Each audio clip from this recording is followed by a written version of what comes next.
கர்த்தர் இரட்சகருமாகிய இயேசு கிறிஸ்துவின் நாமத்திலே மீண்டுமாக உங்களோடு கூட தேவனுடைய வார்த்தைகளை கொண்டு வருகிறதில் மிகுந்த மகிழ்ச்சி அடைகிறேன். கர்த்தர் நமக்கு கொடுத்திருக்கிறதான இந்த புதிய வளத்திற்காக ஆண்டவரை ஸ்தோத்திரிக்கிறேன். நம்முடைய வாழ்க்கையில் எத்தனையோ விதமான மேடுகள் பள்ளங்கள் வந்து கொண்டிருக்கிறது. ஆனாலும் அவர் ஒன்றுக்கும் ஒப்பு கொடுக்காத படிக்கு நம்ம இந்நாள் வரையிலும் நிலைநிறுத்திருக்கிறார் என்று சொன்னால் அவருடைய சுத்த கிருபையாக காணப்படுகிறது. அநேக ஜனங்கள் இந்த 2026 வருடம் ஆரம்பிக்கிறதான போது பலவிதமான தீர்மானங்களை அவர்கள் எடுத்திருப்பார்கள். பல பேர் அதை தொடர்ந்து செய்கிறவர்களாக இருப்பார்கள் இன்றைக்கு. ஆனால் சில பேர் அந்த 2ஆம் தேதியிலேயே அதை முடித்து விடுகிறவர்களாக இருப்பார்கள். அப்படியே இந்த உலகத்தில் வாழ்கிறத நம்முடைய வாழ்க்கையிலும் அநேக விதமான மாற்றங்கள் கடந்து வருகிறது. எதுவுமே நிரந்தரம் இல்லாத ஒரு சூழ்நிலை. நம்முடைய சரீரத்திலே காணப்படுகிறதான ஆரோக்கியம் நமக்கு நிரந்தரமில்லை, அதிலேயே மாற்றம் வருகிறது. அநேக நேரங்களிலே நாம் பெற்றுக்கொள்கிறதான அந்த வெற்றிகள் நமக்கு நிரந்தரம் இல்லாததாக இருக்கிறது. அப்படி எல்லாமே ஒரு மாற்றத்தை உருவாக்கி கொண்டிருக்கும் போது மாற்றம் நிகழ்கிறதான ஒரு தற்காலிகமான உலகத்திலே நாம் வாழ்ந்து கொண்டிருக்கிறோம். இப்படிப்பட்டதான இந்த உலகத்தில் நம்முடைய வாழ்க்கையிலும் அநேக விதமான மலைகள், போராட்டங்கள், கடல் அலைகள் போறதான வேதனைகள் நம்முடைய வாழ்க்கையிலே பெருகக்கூடும். ஆனால் இன்றைக்கு கர்த்தர் நமக்கு கொடுக்கிறதான ஒரு செய்தி என்னவென்று சொன்னால், ஏசாயா 54:10 எல்லாமே அது வீழ்கிறதான போது என்கிறதான தலைப்பிலே இந்த வசனத்திலிருந்து ஒரு சில காரியங்களை நாம் இன்றைக்கு தியானிக்க போகிறோம். படிக்கலாம். ஏசாயா 54:10. மலைகள் விலகினாலும் பர்வதங்கள் நிலை பெயர்ந்தாலும் என் கிருபை உன்னை விட்டு விலகாமலும் என் சமாதானத்தின் உடன்படிக்கை நிலை பெறாமலும் இருக்கும் என்று உன்மேல் மனதுருகுகிற கர்த்தர் சொல்லுகிறார். அருமையான தேவ ஜனங்களே, இந்த ஏசாயா எழுதுறதான புஸ்தகம் இஸ்ரவேல் யூதா ஜனங்கள் அவர்கள் தங்களுடைய வாழ்க்கையிலே வேதனைகளை சந்தித்துக் கொண்டிருக்கிறதான போதும், தேவனுடைய நீதிக்காக காத்து கொண்டிருக்கிறதான போதும், தேவன் நமக்கு நம்பிக்கை கொடுப்பார் என்கிறதான ஒரு எதிர்நோக்கோடு அவர்கள் இருக்கிறதான வேளையிலே ஏசாயா மூலமாக உரைக்கப்படுகிறதான ஒரு நம்பிக்கையின், ஒரு ஆறுதலின் வார்த்தையாக இந்த வார்த்தையை நாம் பார்க்க முடியும். இந்த இஸ்ரவேல் ஜனங்கள் தங்களுடைய பாவத்தின் நிமித்தமாக அவர்கள் இப்போது சிறை செய்யப்பட்டு தேவனுடையதான அந்த ஒழுக்கத்தையும், அதாவது சரிப்படுத்துதலை அவர்கள் கண்டுகொள்ளுகிறார்கள். எருசலேம் நகரம் அது அழிக்கப்பட்டிருக்கிறது. பலர் பாபிலோனியிலே சிறைவசத்திலே அவர்கள் வாழ்ந்து கொண்டிருக்கிறார்கள். மக்கள் தங்களை விடப்பட்டவர்களாகவும் அவர்கள் வெட்கம் அவர்களை சூழ்ந்து கொண்டிருக்கிறதாகவும் நம்பிக்கை இல்லாத ஒரு சூழலிலே அவர்கள் வாழ்கிறதாகவும் ஒரு சூழ்நிலைகளை அவர்கள் உணர்கிறார்கள். இந்த ஏசாயா 54 அதிகாரத்திலே தேவன் இவர்களுக்கு ஒரு ஆறுதலையும் தேறுதலையும் சமாதானத்தையும் அவர்களுக்கு அறிவித்து ஒரு உடன்படிக்கையை அவர்களோடு கூட அவர் ஏற்படுத்துகிறவராக இருக்கிறார். எனவேதான் இந்த 54 அதிகார வசனம் 10, உடைந்த மனமுள்ளதான ஜனங்களுக்கு தேவன் நேரடியாக இடைப்பட்டு பேசுகிறதான ஒரு வார்த்தை இந்த வார்த்தையாக இருக்கிறது. அவர்கள் தோல்விகளை விடவும் தேவனுடைய அன்பு மிகவும் உயர்ந்தது, அவருடைய அன்பு மிகவும் மாறாதது, அவருடைய அன்பு எப்போதும் அவர்களோடு கூட இருக்கிறது என்கிறதை தேவன் இவர்களுக்கு உணர்த்துகிறதாக நாம் இந்த பகுதியிலே பார்க்க முடியும். இந்த ஏசாயா 54 அது ஒரு ஆறுதலின் வார்த்தையாக இந்த தேவ பிள்ளைகளுக்கு காணப்படுகிறது. என்னவென்று சொன்னால், வசனம் 1 பார்க்கும்போது தேவன், அதாவது பிள்ளை பெறாமல் இருக்கிறதான ஒரு மலடியை எப்படி அவளை அவர் சந்தோஷத்தினால் நிரப்புகிறார், அதே போல உங்களுக்கு இந்த சந்தோஷமும் இந்த நன்மையும் நான் உங்களுக்கு பெருக செய்வேன் என்று சொல்லுகிற 1 வசனம் சொல்லுகிறது. பாருங்கள், பிள்ளை பெறாத மலடியே மகிழ்ந்து பாடு, கற்ப வேதனை படுகிறவளே கெம்பீரமாய் பாடி ஆனந்த சத்தமிடு. வசனம் 3, நீ வலது புறத்திலும் இடது புறத்திலும் இடம் கொண்டு பெருகுவாய், உன் சந்ததியார் ஜாதிகளை சுதந்திரித்துக் கொண்டு பாழாய் கிடந்த பட்டணங்களிலே குடியேறுவார்கள். தேவன் அவர்களுக்கு வாக்குரைக்கிறார். இப்போது நீங்கள் சிறைப்பட்டு இருக்கிறீர்கள், ஆனால் நீங்கள் பெருகுவீர்கள். உங்களை இடது புறத்திலும் வலது புறத்திலுமாக உங்களை பெருக செய்வேன், உங்களை ஆசீர்வதிப்பேன் என்று சொல்லுகிறார். வசனம் 5 பார்க்கும்போது, ஒரு கைவிடப்பட்டதான ஒரு புருஷன் அவன் தேவனுக்கு என்று சொல்லி உண்மையுள்ளவனாக இருக்கிறான். அந்த உறவை அவன் மீண்டும் பெரும்படியாக அவன் முயற்சிக்கிறான். அதே போல நான் உங்களை மீட்டுக் கொள்ளுவேன் என்று தேவன் அவர்களுக்கு உரைக்கிறார். கீழே வரும்போது வசனம் 7, 8 பார்க்கும்போது அவர் சொல்றார், நான் உங்களை கொஞ்ச நாட்களுக்காக இந்த உபத்திரவத்தில், அதாவது இந்த சீர்பொருந்துதலில் நான் உங்களை அனுமதித்திருக்கிறேன். ஆனால் இதெல்லாமே இமைப்பொழுதிலே அது மாறி போகும். இமைப்பொழுது உன்னை கைவிடேன். வசனம் 8 சொல்லுகிறது பாருங்கள், அற்ப காலம் உண்ட கோபத்தினால் என் முகத்தை இமைப்பொழுது உனக்கு மறைத்தேன், ஆனாலும் நித்திய கிருபையுடன் இறங்குவேன் என்று உன் மீட்பர் சொல்லுகிறார். எனவே இந்த அதிகாரம் முழுவதுமே இந்த தேவ ஜனங்களுக்கு ஆறுதலும் தேர்தலும் கொடுக்கிறதான ஒரு அதிகாரமாக இருக்கிறது. இன்னைக்கு அதில் இந்த தேவன் நம்முடைய வாழ்க்கையிலும் சொல்லுகிறதான ஒரு வார்த்தை என்னவென்று சொன்னால், உங்களுடைய வாழ்க்கையிலே உங்களை அசைக்கிறதான, உங்களை தள்ளுகிறதான, உங்களுடைய சமாதானத்தை குலைக்கிறதான சூழ்நிலைகள் உங்களுக்கு எழும்பும். ஆனாலும் நான் உங்களோடு கூட இருப்பேன்.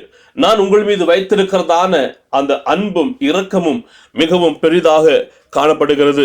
மலைகளும் மேட்டுகளும் அசைந்தாலும் தேவனுடைய உடன்படிக்கை, அந்த அன்பு ஒருபோதும் மாறாததாக காணப்படுகிறது.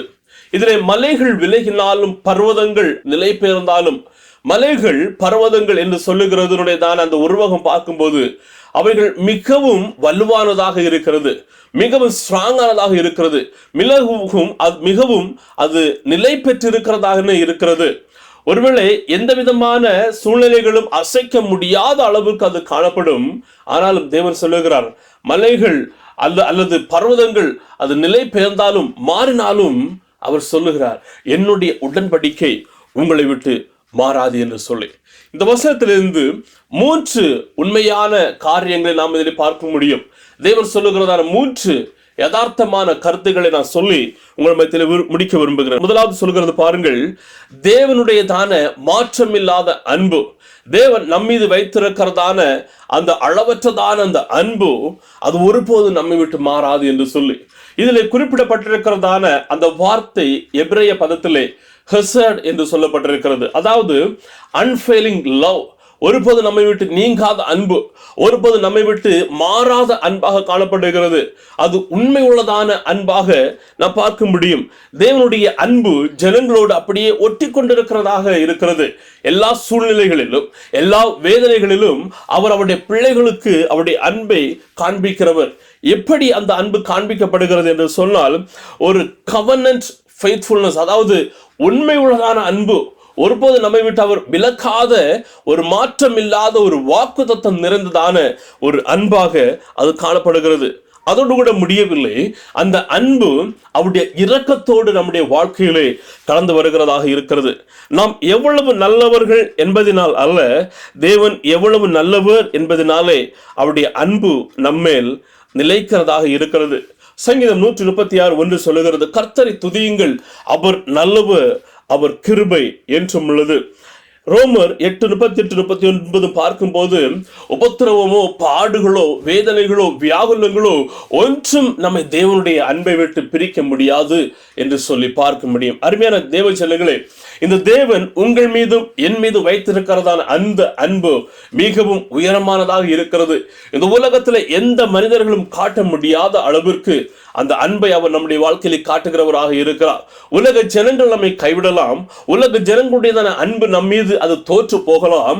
ஆனால் தேவன் நமக்கு கொடுத்திருக்கிறதான அன்பு, தேவன் நம் மீது வைத்திருக்கிறதான அன்பு அது மாற்றம் இல்லாததாகவும், அது எந்த நிலையிலும் தோல்வியை சந்திக்காததாகவும், உறுதியான அன்பாகவும், அது வாக்குத்தத்தம் நிறைந்ததான அன்பாகவும் அது காணப்படுகிறது. தேவனுடைய அன்பு விசுவாசமானதும் நிலையானதுமாக காணப்படுகிறது. நம்முடைய செயல்களை அடிப்படையாக அது கொண்டது அல்ல. தேவனுடைய அன்பு இந்த இஸ்ரவேல் ஜனங்களுக்கும் அப்படிதான் காணப்பட்டது. வாக்குத்தத்தத்தோடும் அது உறுதியானதாகவும் காணப்பட்டது. பிரியமானவர்களே, ஒருவேளை உங்களை ஜனங்கள் கைவிட்டிருக்கலாம், ஜனங்கள் அன்பு வைத்தவர்கள் உங்களை விட்டு விலகி இருக்கலாம். ஆனால் ஒன்றை புரிந்து கொள்ளுங்கள், நம்மை நேசித்ததான அந்த தேவ அன்பு நம்மை விட்டு விலகாத அன்பாக காணப்படுகிறது. உங்களுடைய வாழ்க்கையில் எப்படிப்பட்டதான சூழ்நிலைகளாக இருந்தாலும் சரி, நீங்கள் யாராக இருந்தாலும் சரி, அல்லது எப்படிப்பட்ட உயர்விலோ அல்லது தாழ்விலோ இருக்கிறவர்களாக இருந்தாலும் சரி, இந்த தேவ அன்பு உங்களை தேடி வருகிறதான அன்பாக காணப்படுகிறது. அது மாற்றமில்லாத அன்பு. இரண்டாவது நாம் இதிலிருந்து கற்றுக்கொள்ளுகிறது என்னவென்று சொன்னால், தேவனுடைய உடன்படிக்கை அது பாதுகாப்பானதாக காணப்படுகிறது. அதே வசனத்திலே நாம் பார்க்க முடியும், என் சமாதானத்தின் உடன்படிக்கை நிலை பெயராமலும் இருக்கும். உடன்படிக்கை என்று சொல்லுகிறதான போது இரு தரப்பினரான ஜனங்கள் தங்களுக்குள்ளே ஏற்படுத்துகிறதான ஒரு வாக்குத்தத்தமான அல்லது ஒரு ஒப்பந்தமாக அது காணப்படுகிறது. அது உடனடியாகவே அது மாறாது, அது உடைக்க முடியாத ஒரு ஒப்பந்தம். ஆனால் மனிதர்களுடைய ஒப்பந்தம் சில நேரங்களில் அது மாறும், அது உடையும். ஆனால் தேவன் நமக்கு கொடுக்கிறதான அந்த உடன்படிக்கை, அந்த ஒப்பந்தம், அது நிலை நிற்கிறதாக இருக்கிறது. எப்படி நம்முடைய உறவுகளை மீட்டெடுக்கிறதான ஒரு ஒப்பந்தமாக இருக்கிறது. தேவனுக்கு நமக்குமான அந்த உறவு அது வலுப்பெற்று இருக்கிறது. நமக்கு காணப்படுகிறதான அந்த நியாய தீர்ப்பிலே அவர் நம்மோடு கூட இருந்து நம்மை ஒப்புரவாக செய்கிறதான தேவனாக காணப்படுகிறார். ஏன் நாம் தவறு செய்திருக்கிறோம், தேவனுடைய உடன்படிக்கையை விட்டு விலகி செய்திருக்கிறோம். ஆனாலும் அவர் சொல்லுகிறார், உன்னை நான் ஒப்புரவாக செய்வேன், என்னோடு கூட கடந்து வர வேண்டும் என்று சொல்லி. அது மாத்திரமல்ல, அந்த உடன்படிக்கை சமாதானம் நிறைந்ததான ஒரு உடன்படிக்கையாக அது காணப்படுகிறது. ஆதியாகமம் 9ஆம் அதிகாரம் வசனம் 16, அதாவது இந்த அதிகாரம் முழுவதுமாக பார்க்கிறதான போது தேவன் நோவாவோடு கூட உடன்படிக்கை ஏற்படுத்துகிறார்.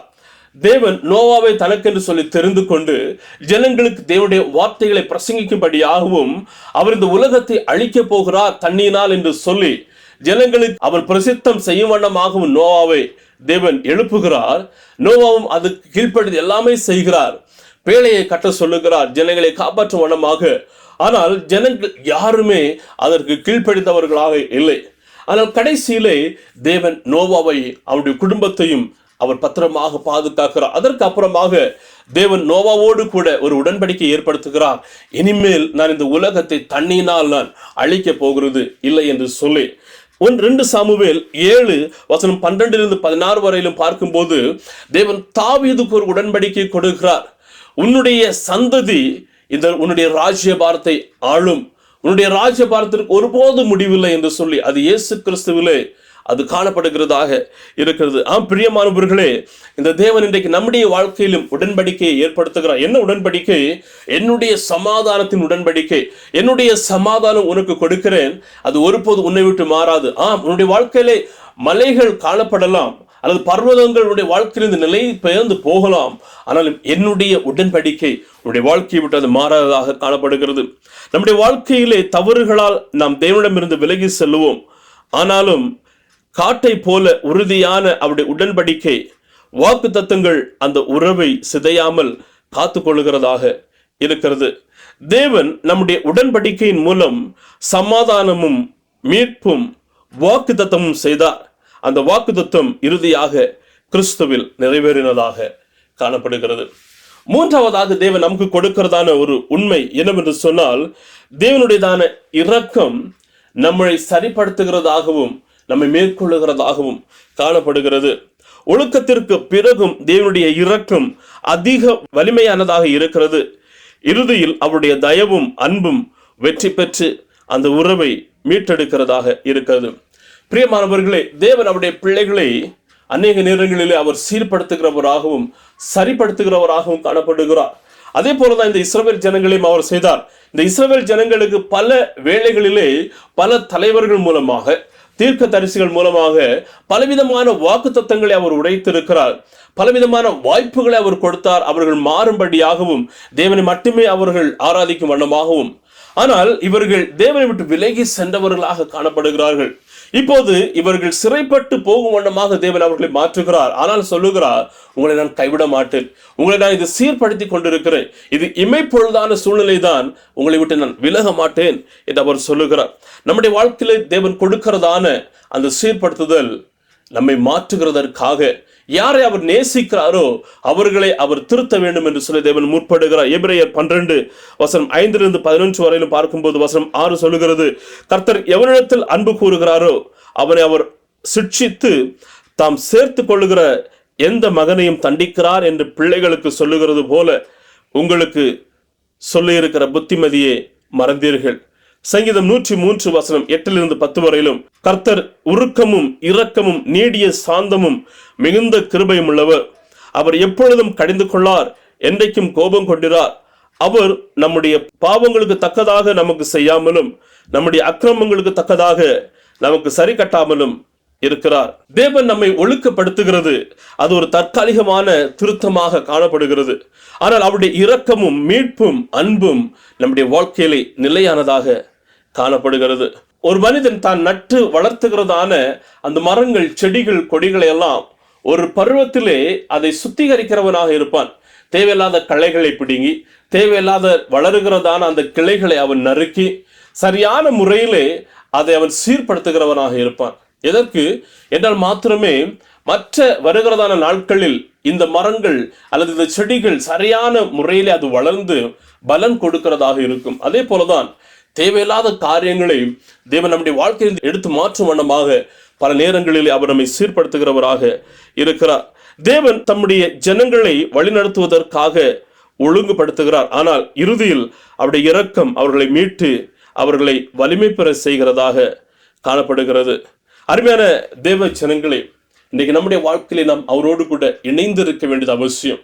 அவரோடு கூட இணைந்து இருக்கிறதான போது அவருடைய பாதையை விட்டு நாம் விலக மாட்டோம். அவருடைய அன்பை விட்டு நாம் வழி மாறி செல்ல மாட்டோம். மலைகளை போனதான, பர்வதங்களை போனதான உபத்திரவங்களும் பாடுகளும் நம்முடைய வாழ்க்கையில வந்தாலும் நாம் அவரை விட்டு ஒருபோதும் விலகி செல்லாதவர்களாக இருக்கிறோம். இந்த இஸ்ரவேல் ஜனங்களுக்கு கொடுத்ததான இதே செய்திதான் இன்னைக்கு நம்முடைய வாழ்க்கையிலும் அது பொருந்துகிறதாக இருக்கிறது. ஒருவேளை சூழ்நிலைகள் மாறும், ஜனங்கள் நம்மை கைவிடுவார்கள், தேசம் அது அழிகிறதாக இருக்கும், நம்முடைய வாழ்க்கை ஒருவேளை நிலையற்றதாக தோன்றும்.